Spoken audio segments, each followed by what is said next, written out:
जगन्नाथ की छड़ी बद्रीनाथ मंदिर में क्यों प्रवेश कराई जाती है? जगन्नाथ की छड़ी बद्रीनाथ धाम में क्यों पहुंचाई जाती है? इसलिए क्या कारण है? तो महाराज शास्त्र वर्णन करता है कि हमारी जिंदगी में हमारे दरवाजे पर कई बार गौ माता आई होगी, आई कि नहीं आई? और ऐसे कई दिन ऐसे गए होंगे जिस दिन आपने गौ माता को रोटी नहीं दी होगी, आके और चली गई। हो सकता है एक गाय को दी और दूसरी गाय भूखी चली गई। बोलो होता है कि नहीं होता? होता है ना। अपने दरवाजे पर गाय आई हो सकता है अपन कहीं गए हुए हो, ताले लगाओ, दरवाजा लगाओ, कोई कहीं गया हुआ हो और हमने गाय को रोटी ना दी। दूसरा, हमारे दरवाजे पर संत ब्राह्मण आए और हम कहीं चले जाए। तीसरा, हमारे दरवाजे पर यदि कोई पितृ आहूत और वासुक पहुंचे और हमने उनको भाग ना दिया। चौथा, अतिथि को नहीं मालूम था कि ये कहीं गए हुए और अचानक आपके दरवाजे पर आ गए और दरवाजा बंद है और उसका आतिथ्य नहीं हो पाया।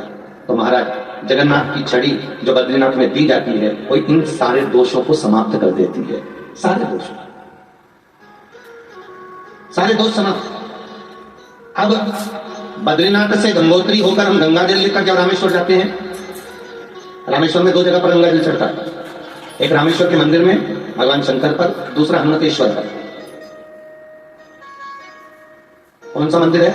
हनुमतेश्वर। आपको मालूम होगा कि भगवान राम ने बालू का शिवलिंग बनाने से पहले, रामेश्वर धाम की स्थापना करने से पहले हनुमान जी से कहा था, हनुमान मुझे यहाँ पर शंकर भगवान को विराजमान करना है, तू जा और शिवलिंग लेकर आ।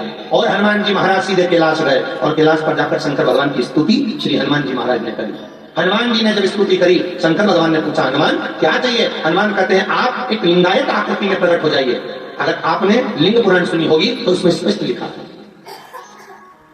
लिंग पुराण के अंतर्गत स्पष्ट किया गया कि हनुमान जी महाराज ने भगवान शंकर को लिंग की आकृति में प्रकट किया और लिंग की आकृति में प्रकट कर हनुमान जी उस शिवलिंग को लेकर चल दिए। हनुमान वो शिवलिंग लेकर जा रहे हैं। स्कंद पुराण में भी इसका वर्णन हुआ है। और हनुमान जी जब शिवलिंग लेकर चले, इतनी देर में सीता जी ने, राम जी ने बालू का शिवलिंग का निर्माण कर लिया और उस शिवलिंग की पूजन चालू हो गई। हनुमान जी शिवलिंग को लेकर पहुंचे तो हनुमान जी की आंख में आंसू भर गए। राम जी से कहा, मैं इसको कैलाश से लेकर आया, स्वयं शिव को लाया हूं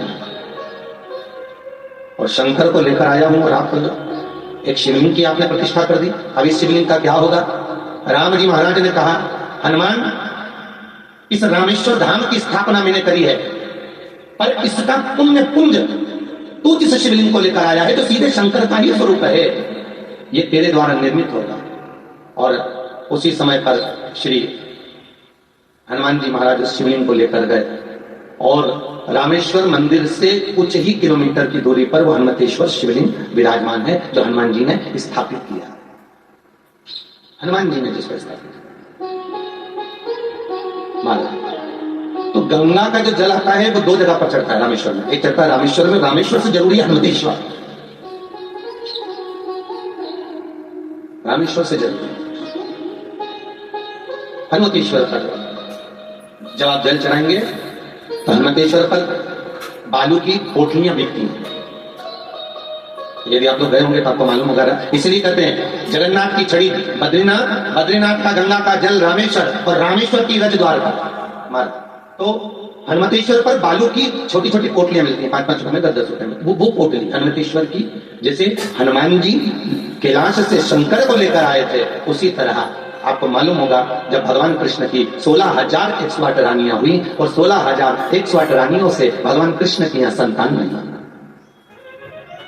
16,108 रानियां भगवान कृष्ण की, पर एक भी औलाद जब नहीं भगवान कृष्ण के यहाँ, तब गर्गाचार्य बाबा को द्वारका में बुलाया। द्वारका में बुलाकर पूछा, मैं क्या करूं कि मेरे यहाँ संतान हो? गर्गाचार्य बाबा ने कहा, आप बालू का शिवलिंग का निर्माण करो। तो बालू का शिवलिंग का निर्माण कर उसकी जब पूजन करोगे तो तुम्हारे यहाँ संतान की प्राप्ति होगी। एक एक रानी के साथ में 11 दिन तक भगवान कृष्ण ने एक एक रानी के साथ बैठकर बालू के शिवलिंग का निर्माण कर उसकी पूजन करी। तब भगवान शंकर प्रकट होकर बोले कि कृष्ण, तुमने एक एक रानी के साथ में 11 दिन तक मेरा अभिषेक पूजन करा है, तो तुम्हारे यहाँ एक एक रानी से 11 संतान होगी। तब 1,77,180 भगवान कृष्ण के बच्चे हुए।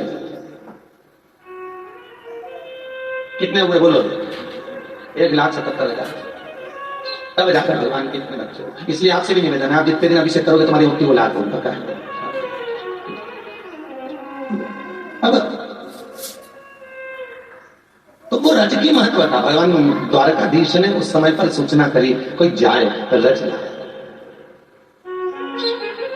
महाराज गर्गाचार्य बाबा ने कहा जहां शिव स्वयं विराजमान है, जहां शंकर खुद रहते हैं, और शंकर तो कैलाश पे रहे, कैलाश कौन जावे? तो सबको मालूम पड़ा कि हनुमान जी महाराज ने एक शिवलिंग जो लेकर आए हैं वो शंकर खुद आया, शिव खुद आया। ये दुनिया में मालूम पड़ गया कि हनुमान जी शिवलिंग लेके आए वो शिव ही है, शंकर को लेकर आए। तो वो हनुमंतेश्वर की रज द्वारका पहुंचती है महाराज। तो जब द्वारका पहुंचती है वो रज, तब जीवन का सुख कहते हैं। कंगाल से कंगाल व्यक्ति भी अगर कोई दुख पा रहा है तो वो रज को प्रदान कर सुख का अनुभव कर देता है, सुख का अनुभव। तो जगन्नाथ की छड़ी बद्रीनाथ, बद्रीनाथ जी गंगा जी का जल रामेश्वर, हनुमतेश्वर, हनुमतेश्वर रामेश्वर की रज द्वार। ये नियम हमारे हिंदू धर्म का, ये शास्त्र समर्पण अपना। अब आप लोग ओंधे सीधे चल लो तो बात दूसरी है। यहाँ से निकले वहां से अपना मन करा तो पहले बद्रीनाथ चले गए, फिर मन करा तो रामेश्वर पहुंच गए, फिर मन पड़ा तो जगन्नाथ पहुंच गए, जगन्नाथ के बाद में सीधे द्वारका पहुंच गए। ये आपकी मर्जी है, आपको जो अनुकूल लगे वैसा करो। तो कई लोग कहते महाराज जी हम अलग अलग जगह जाकर अगर दर्शन करें तो पुण्य है कि नहीं? पुण्य तो पूरा मिलेगा, और जो करने का क्रम है वो नहीं मिल पाएगा। भाई भोजन अगर मुंह से करोगे तो अच्छा लगेगा, नाक से पाइप डाल कर देंगे तो अच्छा थोड़ी ना लगेगा। तो एक टेम्परेरी व्यवस्था है, और जो मूल है, जो मुख्य है, वो क्रम है। भले उसमें हमें बाट जोड़ना पड़े, इंतजार करना पड़े। जैसे बद्रीनाथ जाते हैं तो चार धाम में सबसे पहले बद्रीनाथ जाके कभी केदारनाथ नहीं जाते, आपको मालूम है। नियम है कि बद्रीनाथ जाने से पहले अगर आपको बद्रीनाथ अकेला करना है तो बद्रीनाथ चले जाओ, और यदि चार धाम बद्रीनाथ के करने जा रहे हो तो पहले यमुनोत्री, केदार, गंगोत्री, फिर बद्री। और बद्री से उल्टा नहीं जाया जाता। आप गाड़ी वाले से भी कहोगे तो बद्री से उल्टा नहीं ले जाएगा, तो मना कर। मन हुआ आपका तो बात दूसरी है, और फिर पैसा तो सब कुछ करा सकता है, फिर तो आप ज्यादा दोगे तो कहीं पे भी ले जाएगा, फिर तो ऊपर भी ले जा सकता है उसका मन, तो उसका मन कुछ नहीं कर सकता। पर शास्त्र इतनी नहीं करता। भले आप इंतजार करें कि एक बार जगन्नाथ जी हो जाए, दूसरी बार बद्रीनाथ हो जाए, फिर साल भर रुक गए, फिर रामेश्वर पहुंच गए, फिर आप द्वारका पहुंच गए, वो एक अपना